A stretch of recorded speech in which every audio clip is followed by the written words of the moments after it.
I think that the speakers before me have set the protocol appropriately. And I know that for all the wonderful benefactors I see on the wall of this ancient and historical building, none of them chose to donate a fan. So I will try not to belabor the protocol, even though, of course, I thank you all for being here and listening to this presentation. Those of you looking at the agenda will wonder, as I wondered, how I became the featured speaker. Because it seems that Luke Brown, the Honorable Senator Luke Brown, is specially qualified to speak on this subject, as is the Honorable Speaker Rene Batiste. And Ms. Ambrose Black will tell you, if she's honest, that I was not her first, second, or third choice to be the speaker today. But the Honorable Prime Minister is away. And Luke wants sports added, Sister Rene wants culture added. But I was already on the banner, so they could let me speak justifiably here. But because I was such a late choice, and because she clearly had some doubts about my ability to carry the day as the featured speaker, she bowled me a full toss, or a softball. And she said, well, all we want you to do is to talk about the role of FDI in a small island developing state. Well, I mean, that's self-evident. That's like asking someone to speak on the role of food to a human being. That is to say that FDI is indispensable, and it is a cornerstone of our survival and our development. And the importance of FDI in a national context is self-evident. Let us start with a basic truth. Most small island developing states are not self-sufficient. This includes St. Vincent and the Grenadines. Small island developing states' domestic savings are generally inadequate to meet our local financing needs. Our capital expenditures are heavily supported by loans, grants, and yes, foreign direct investment. Beyond money, there is a positive link between FDI and employment, meaning that the more foreign direct investment you have, usually the more jobs you have, although this depends on the type of FDI that you get. And foreign direct investment can also lead to technology transfers, new business opportunities, and important changes in our modes of production. Invest SVG, which is our principal investment agency, therefore plays a critical role in the growth and development prospects of St. Vincent and the Grenadines.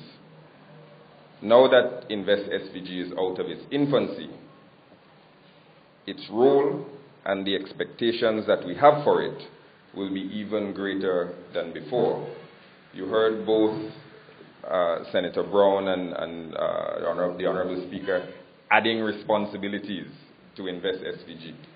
And instead of talking about the role of FDI in the small island development context, I think I'll also add a few things to the wish list for Invest SVG going forward. But let's start with some numbers. The numbers speak eloquently to the growing importance of FDI and Invest SVG in our national and regional context. For the 10 years prior to Invest SVG's formation, that is to say from 1993 to 2002, FDI, foreign direct investment inflows to St. Vincent and the Grenadines, averaged roughly $40 million a year. In the 10 years since Invest SVG's formation, according to ECLAC, the Economic Commission for Latin America and the Caribbean, our annual FDI inflows now average close to $100 million. That's from 40 to $100 million. In 2001, when the Unity Labour Party government took office, FDI inflows were $21 million in 2001, which placed us 5th among the 6 OECS independent countries. In 2012, last year, we had FDI inflows not of $21 million, but of $126 million, which is not only a $100 million improvement, but it was the best performance in the Organization of Eastern Caribbean States last year. Now, I'm not sure how much of this we should credit to Mrs. Ambrose Black, but since it is her anniversary, we will give her the credit today. So thank you very much to Invest SVG for this wonderful achievement. That $126 million in 2012 is also important because it represents our best year since the start of the global economic and financial crisis. Our FDI inflows were climbing steadily up to 2008 and peaked at $159 million in 2008. And then FDI, with the onset of the crisis, began to decline steeply after that, bottoming out at $80 million in 2011, which was a 45% decrease from 2008 to 2011. And although last year's $126 million is still a far way off from the pre-crisis high point that we had reached, it is still our second best FDI total in the last couple of decades at least. I haven't gone back more than a couple of decades in looking at the data. Hopefully, it constitutes another positive sign that we and our investors are beginning to emerge from the difficulties brought on by the global economic and financial crisis. And you heard many of the tales of investment that Mrs. Ambrose Black and that Senator Brown discussed. Investors are returning to St. Vincent and the Grenadines. Bokama was mentioned. We have a very exciting geothermal project with some Icelandic investors that are coming on stream. There's Amajaro with the cocoa. I guess that would fit under the agro, although I'm not sure how much processing they do, and we need to get beyond primary products and start processing products. Within our region, so that you don't think that everybody is rising at the same time and Invest SVG shouldn't get any credit for this. Within our region, foreign direct investment is still a very mixed bag.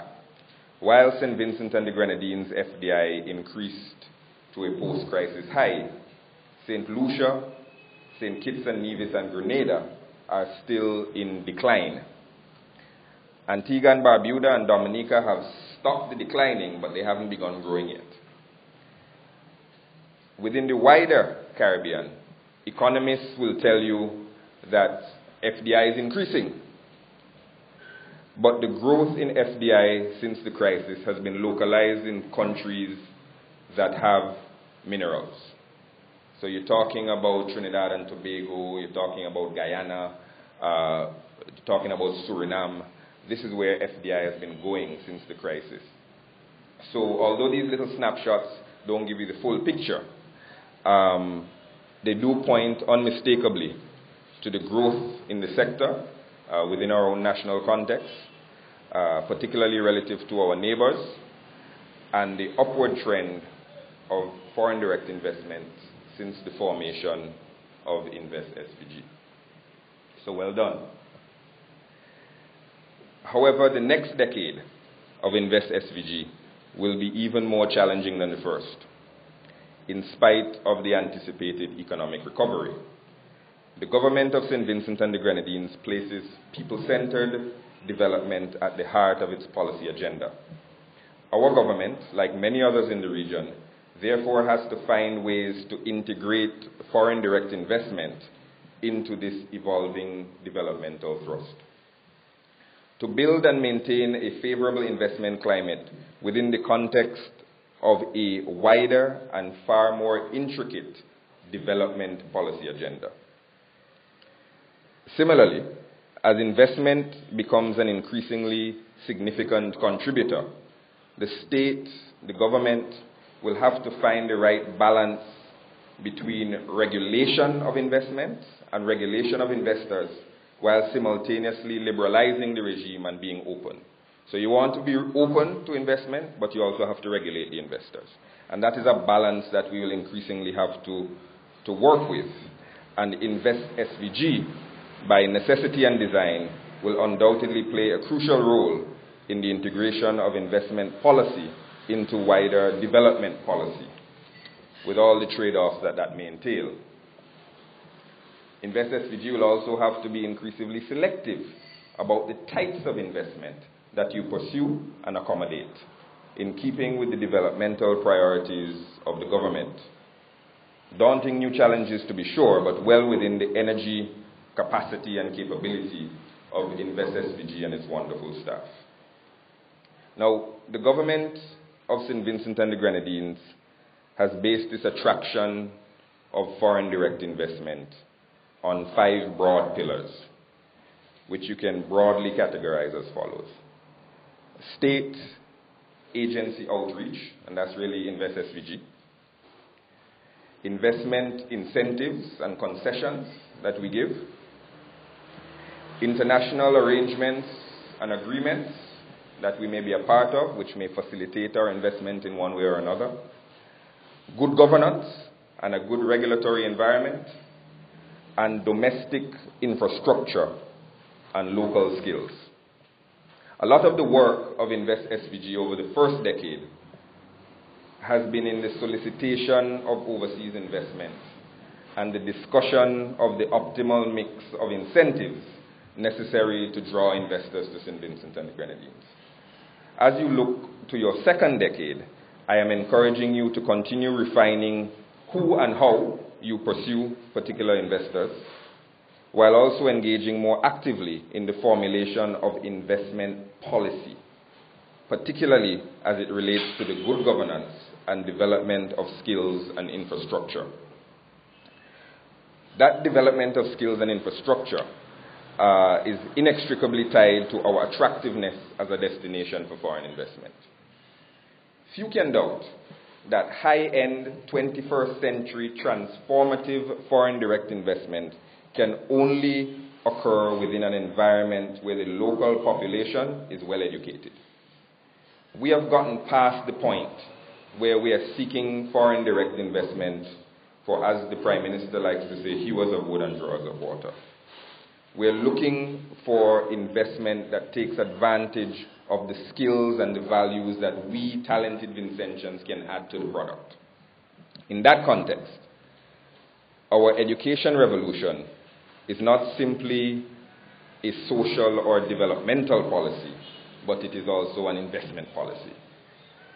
Invest SVG has to become part of the loop that not only tells us which skills are most in demand by investors, but also in the attraction of employers who are best positioned to hire our newly minted graduates. You must become intimately familiar, therefore, with the educational profile of our student population so that you can effectively seek investors who are more likely to hire, employ, and advance our youth. We much prefer an investor who comes in with what they call a greenfield project, where they come in and they build it from scratch. So they hire local builders to build, and then they hire our skilled Vincentians to staff the establishment, rather than bringing in an investment, having a wonderful ribbon cutting, and when you walk into the offices of the building, you can't find any Vincentians in there.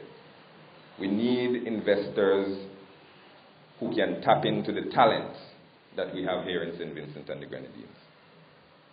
Similarly, infrastructural development policy is our investment policy.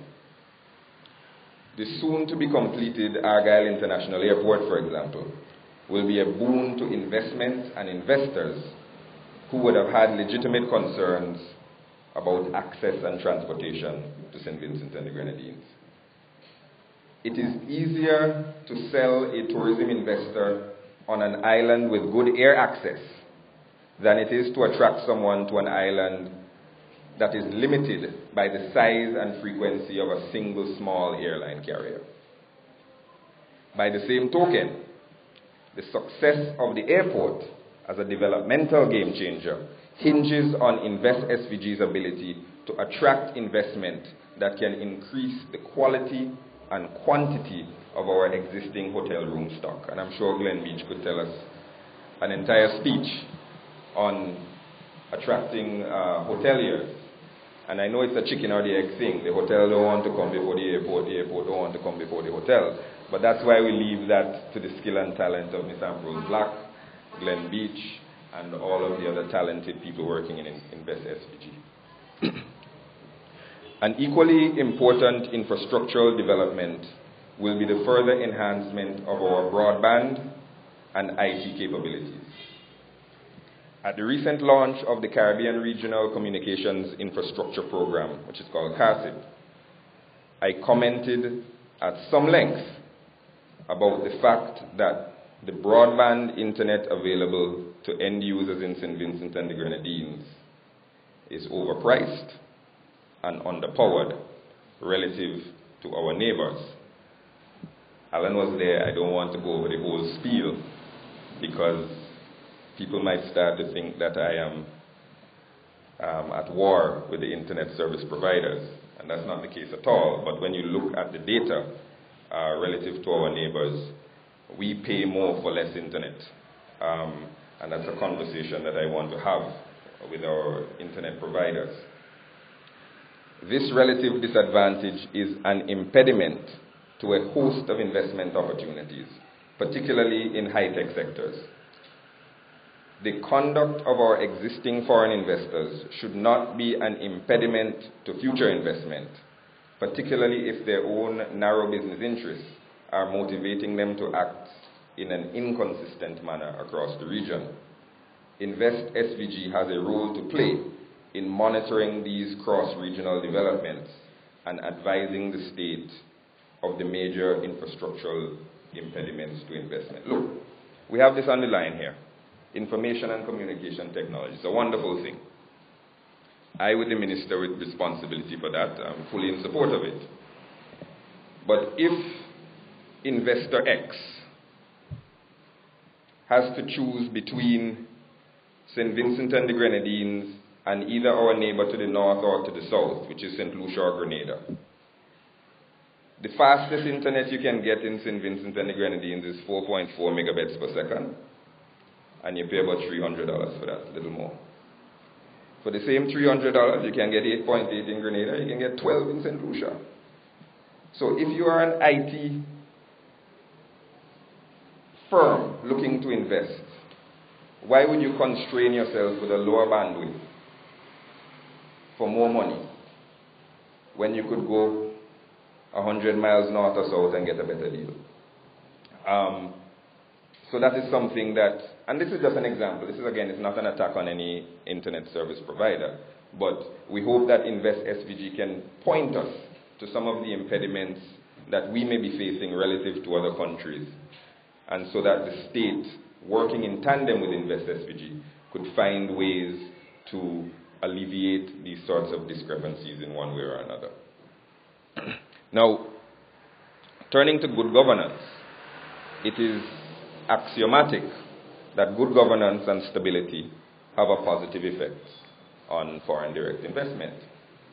St. Vincent and the Grenadines strides in the areas of transparency and the rule of law and a modern regulatory framework have all contributed tremendously to our attractiveness as a destination for foreign direct investment.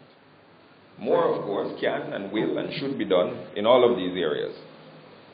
But in the further evolution of our governance, Invest SVG must also find its own voice in offering opinions and perspective on what is most important to our targeted investors and what we can do to create a more investor-friendly business environment. This voice cannot be limited to suggesting special bills or acts tailored to specific businesses. but also in suggesting the small things that we can do to improve our brand and our international profile. I'll give you an example. Each year, the World Bank produces a document called the Ease of Doing Business Report. And they rank all the countries in the world by how easy it is to do business in that country, how easy it is to start a business, how easy it is to wind down a business, how easy it is to hire somebody, to fire somebody, and so on. A number of countries object to the methodology that they use, but that's for the purposes of this discussion, that's neither here nor there. St. Vincent and the Grenadines is a solid performer on that list, but we could do better. We have the 5th best ranking within CARICOM, ahead of such major FDI locations as Barbados and the Bahamas and Jamaica. But our ranking lags behind some of our OACS neighbors. And when you look into the text to see why St. Lucia has a better ranking than us for doing business, it's not that they have a better regulatory framework. Our regulatory frameworks are very similar. It's that to get something done in St. Lucia takes less time than to get it done in St. Vincent and the Grenadines. And Invest SVG can tell us about things like that. They can tell us whether or not is this true, that you can do it faster in St. Lucia versus St. Vincent and the Grenadines. They could tell us that. Does it affect our attractiveness as a destination? Are businesses looking at this report? And what small corrective actions can we take to make ourselves more efficient and more competitive with our neighbors? So basically what I'm saying is that Invest SVG for the first 10 years has broadcast its voice internationally. In the next 10 years, you must continue to do that, but we must also hear your voice locally. Because in setting policy, the government must be able to hear from its principal investment arm in what it is we are doing or should be doing or could be doing to improve our investment profile. My final plea to you as you enter your second decade is a simple one. Think outside the box and don't follow the herd.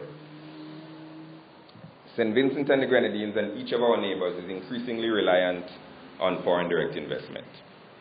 In some rare cases, we are even competing for the exact same investment dollar. And in that competition, we're all low wage, we're all high skill, we're all English speakers, we're all located relatively close to the United States. But it is important to remember that in any competition with our neighbors, we cannot simply devolve into a rush to the bottom, where we try to give more and more and larger incentives and concessions to the point where the developmental value of the investment is severely compromised. Instead, we must coordinate, complement, and consult even as we compete. As such, Invest SVG must continue to build strong and collegial ties with our regional investment agencies. If a cruise ship or a hotel comes to you and says, well, we're thinking about coming to you or coming to Dominica, and Dominica is giving us this attractive package, can you beat it? And you beat it. They're going to take that package and go back to Dominica and say, can you beat it? And can you beat it? And can you beat it? And before you know it, you've given them free land, free tax, free water, free light, free everything. And what is the real benefit of the investment? Where maybe the investment agency of St. Vincent and the Grenadines should have called the investment agency of Dominica and had a chat about it. We're not adversaries in this process. We're all regional brothers and sisters. We're all trying to develop. No one of us is going to get every single investment, but we all have to work in harmony and in tandem with one another and celebrate when each other gets a major investment or accomplishment. We must be creative when it comes to where we look for investments and the type of investments we seek. The service sector in particular is diverse, far more diverse than our investment profile would suggest. Let us embrace the opportunities created by regional treaties and trade agreements, by sovereign investment funds, by the new strength of emerging economies in Asia and Latin America for sources of investment. Brazil, who is represented here, is still a major magnet for foreign direct investment. They get a lot of Latin America's foreign direct investment. But they are also investing. And we have to look beyond the traditional sources of investment and look to our brothers and sisters in Latin America, in Central America, in Asia, in the Middle East, to see what small investments we can have steered to our region. I know that the resources of Invest SVG are limited, but I also know that your talent and your creativity are boundless, and this is not a task that is beyond you. I would also make a plea in thinking outside the box and not following the herd, is to study and listen to data. Get empirical data and study it. To what extent does our concession and incentive regime work? How could it be improved? What is the right balance that we are striving for? And don't just say, well, this is what they're doing in the neighboring country, or this is what we read somewhere. Look at the data. We have enough years of experience now in St. Vincent and the Grenadines to look at the data, because we are not investing for investing's sake. We are investing so that it will have a benefit on the development of the people and government of St. Vincent and the Grenadines. Let us also not be short-sighted in our rush to attract investment. While every investment dollar is important, sometimes the best deal is the one that is not consummated. Does it fit our development profile and priorities? Does it deter or encourage future investment or reinvestment? Or is the price simply too high? Many of you will remember the hue and cry that was raised when a particular medical institution picked up stakes and left St. Vincent and the Grenadines. And they were playing hardball at the negotiating table, which is their right. And they said essentially, we have 50 students here, and we want, in exchange for the 50 students, the exclusive right to use the entire island of St. Vincent and the Grenadines as our medical training facility for 50 students. Which means that you couldn't bring another medical student from another institution to Milton Cato Hospital, to Georgetown Hospital, to Stubbs Polyclinic, anywhere. And in the negotiations, the government and the investing advisors said that that is a price too high, and the institution left. And it was all over the papers, the big hue and cry. The medical facility has gone. People who used to rent to these students have lost their money. They've invested in it, and there's nothing to do now. And what does it all mean? And here we are today now with All Saints Medical and Trinity Medical School, that either one of them have more students contributing more to this economy than that previous institution had. So sometimes you have to look at the long game, and sometimes it is better not to consummate a deal. We also hear a lot of pressure from some quarters about individuals investing in exchange for a passport. Give us money, we'll give you a passport. It's wonderful. Many other islands are doing it. But the government of St. Vincent and the Grenadines has made clear that our citizenship and our passports are not for sale. And as other countries begin that rush to the bottom that I talked about, because if you are getting $500,000 for a passport and then your neighbor starts selling it for $400,000, then you have to start selling it for $300,000. Before you know it, passport is a juicy and a sugar cake. Then the value of our citizenship and our passport will increase exponentially, and we would not have gotten ourselves into that game. There's a story, I'm reminded of a story, I'm not sure how appropriate it is, but it's an anecdote by attributed to Winston Churchill. Winston Churchill met a young woman once, and he said to her, "You're very attractive. I would like to spend the night with you for £1 million. And she said, "Oh, Mr. Churchill, that's awful. I don't think I could do that. I have to think about it." And he said, "Well, £2 million. And she said, "Yes." And he said, "How about £1? And she said, "Mr. Churchill, what sort of woman do you think I am?" And he said, "We have already established what sort of woman you are. We are now just negotiating the price." And in that context, we have to remember as Invest SVG that some things are just not for sale. And we must always remember that.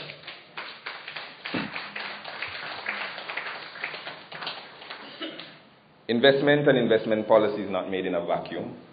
There are a number of political, economic, and social drivers and pressures at any one time.